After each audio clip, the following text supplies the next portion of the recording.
there is a controller. I think you guys have them in front of you. At the back of the helmet, you see the little switch?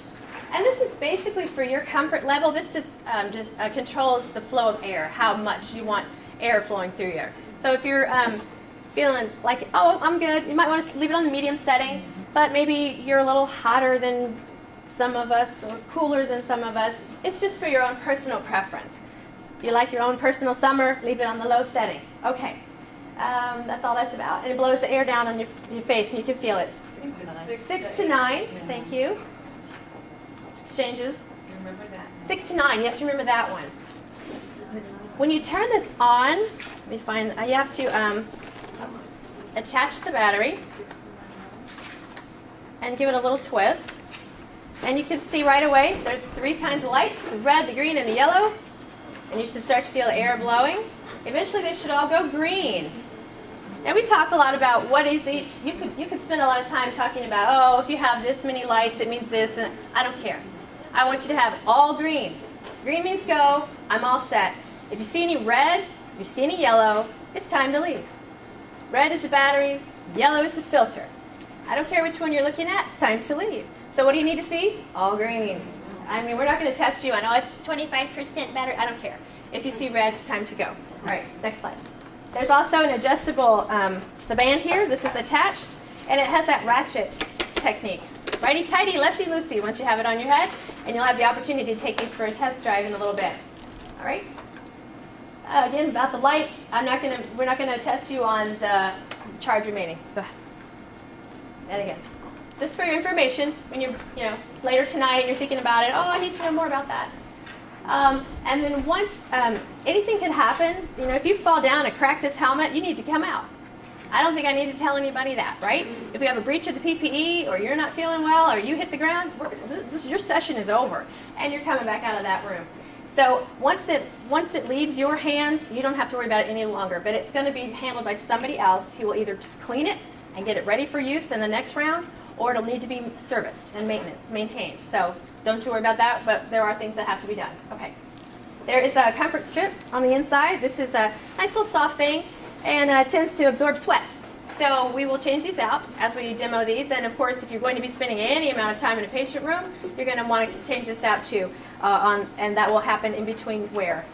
And the rear one stays in, and it can be cleaned. And what can we clean this with? We can clean it with an ammonia, bleach, or what was the other one? There's 3. Alcohol. Ammonia, bleach, and alcohol. You can use it on the outside. You would never submerge these helmets because there's a motor in here, and it obviously just can't be done. You'll ruin it. You need to make sure that it's on your head in the proper position, just above your eyebrows, about 1/2 inch, so that you'll be able to see the lights and be able to have a clear range of vision. And know what the red light, green light, and yellow light are for. And again, anything but green, you want to leave the room. You'll need to know how to properly connect and disconnect, and it's actually got the little twist motion when you first put it on. So when you disconnect it, it's the same in reverse. Okay, next one. This is what you can clean it with, the ammonia, the alcohol, or the bleach. Don't immerse the fan. And if you are, and we hope we will never see you in this situation, in a high exertion situation, it is possible to overbreathe the max air and create a negative pressure. We don't want that. Everybody understands the ramifications of that, right? Because now you're pulling in the air from the room, and we don't want that. So just take your time. Don't exert. If you're getting to the point where you're going to overbreathe, it's time to what? That's right. Okay, what else do we have? Oh, excellent. Can we go over everything? The battery life. Battery has no memory and can run up to 10 plus hours on a charge, on a single charge. Okay. It's okay, if you overbreathe it and create a negative pressure, what is this normally then? Positive pressure, right? If it's positive pressure, that's why you don't need to be fit tested. And if you overbreathe, you can create a negative pressure. Okay, did I cover all the things on the exam? Yes? Are we going to decode these people on this? From what we understand, and of course things can always change, that we hopefully are learning lessons from the Dallas experience, and that they would not do what they call extraordinary measures. That would include intubation, dialysis. I'm just thinking chest compressions. going to be very difficult to get enough people in the room with the proper protection in a timely fashion. And I think that's how I'm going to say that, right? When you call a code E, I mean, like if they call a code C, everybody comes. Right. You're gonna have that same kind of thing with this? There's a very smaller portion of the overall E team that is going to be alerted at the first sign of a potential E patient, the Ebola patient. And that's a small group that includes Rich, myself, Sherry, some other key individuals in different departments. So that, supply chain for the PPE, right, and just the different critical parts of it Okay. that would respond so that everything is available. People that have to be there will be there, not everybody. correct. And then as the evolves, then the rest of the team would be brought in as necessary. Yep. And at that point, we'd also be standing up the incident commands system here at the hospital as well. So we would go into more of an emergency mode, if you will.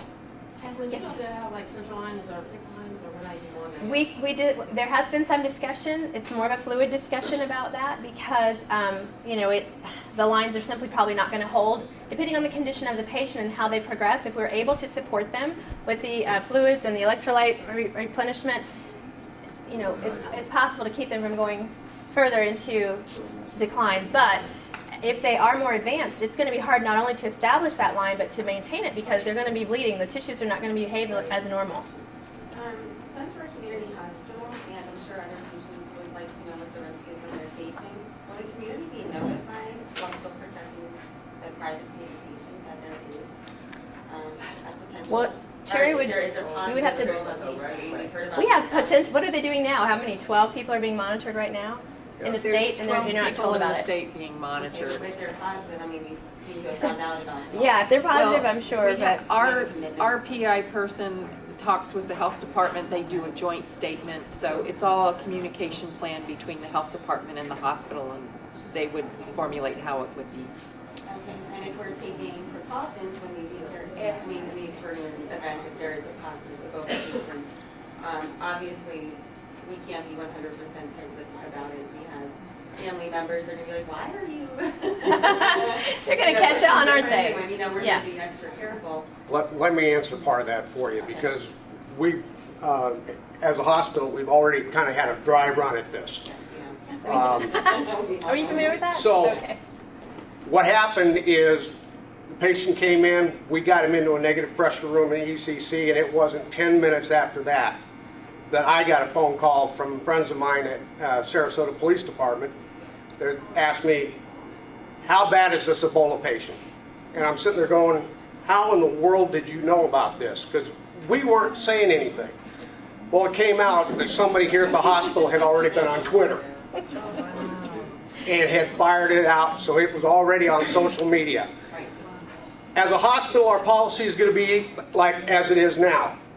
We're not going to violate HIPAA, we're not going to do anything else like that. But I can guarantee you with social media out there, it's going to hit the street almost immediately. And they know that, and so they'll be prepared for that. They'll want to make a public statement. And I just want to clarify, this patient was not an Ebola patient. Right.